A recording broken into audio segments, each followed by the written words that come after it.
चलिए दोस्तों बात करते हैं इस एक और क्वेश्चन के बारे में। इस क्वेश्चन में एग्जामिनर ने कहा इफ एक्स प्लस का 1 में x not equal to zero and x cube plus का 1 में x cube equal to zero then the value of x plus का 1 में एक्स की पावर 4 दे रखा है। इसको सॉल्व कीजिए और बताइए कि इसका राइट आंसर क्या है।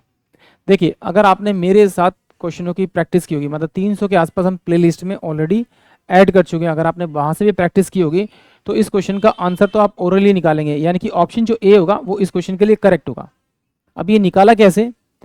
क्योंकि अगर आपको एक्स की क्यूब प्लस में 1 में एक्स की क्यूब की वैल्यू अगर आपको 0 दे रखी है तो एक्स प्लस में 1 में एक्स की जो वैल्यू आएगी वो अंडर रूट में 3 आएगी।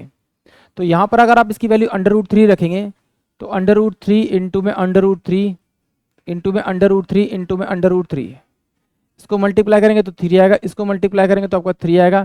तो यानी कि ऑप्शन ए जो आएगा वो इस क्वेश्चन के लिए करेक्ट होगा। चलिए अब इसे एक बार डिटेल से समझ लेते हैं। ठीक है, अब देखिए x प्लस का 1 में x इजकल टू में ये मुझे दे रखा है आपका अंडर रूट 3 और मुझे निकालनी एक्स क्यूब प्लस का 1 में x का क्यूब इजकल टू में। तो क्या करते हैं हम, इसका क्यूब करते हैं तो ये कितना आ जाएगा 3 रूट में आपका 3 और इसी पावर को इससे मल्टीप्लाई करेंगे, यहाँ प्लस का निशान है तो माइनस लिखेंगे, 3 रूट में आपका 3 लिखेंगे। तो ये क्या हो जाएगा x का क्यूब प्लस में 1 में x का क्यूब इजकल टू में आपका क्या आ जाएगा 0।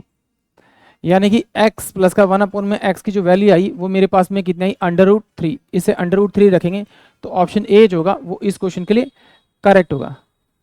अब जरा देखिए, बहुत सारे बच्चे सोचेंगे सर ये इसको वैल्यू कैसे निकाल पाऊंगा मैं, ये तो आपको पता था आपने निकाल लिया, तो कोई बात नहीं, आइए इधर देखिए जरा, सिंपल सी बात समझिए। मुझे x प्लस का 1 में x इजकल टू में मुझे दे रखा है आपका मान लीजिए a और मुझे एक्स क्यूब प्लस में 1 में एक्स के क्यूब की वैल्यू निकालनी है। तो सिंपल सी बात है, मैंने क्या किया a का क्यूब किया तो ये मेरे पास जो वैल्यू आएगी वो a की क्यूब आ जाएगी। इसको इससे मल्टीप्लाई करेंगे तो क्या हो जाएगा 3a, यहाँ प्लस का निशान है माइनस लगाइए तो 3a हो जाएगा। अब इसकी वैल्यू जो दे रखी है वो 0 के बराबर दे रखी है तो a क्यूब माइनस का 3a बराबर में क्या हो जाएगा आपका 0। तो a क्यूब इजकल टू में कितना हो जाएगा 3a, इससे काटूंगा पावर कट जाएगा तो a स्क्वायर इजकल टू में कितना हो जाएगा 3। तो a की वैल्यू जो आएगी वो अंडर रूट के अंदर कितना आएगी आपकी 3 आ जाएगी। यानी कि a की जो वैल्यू आएगी मेरे पास में अंडर रूट 3 आएगी और आप यहाँ पे a की वैल्यू रखेंगे तो अंडर रूट 3 आएगी।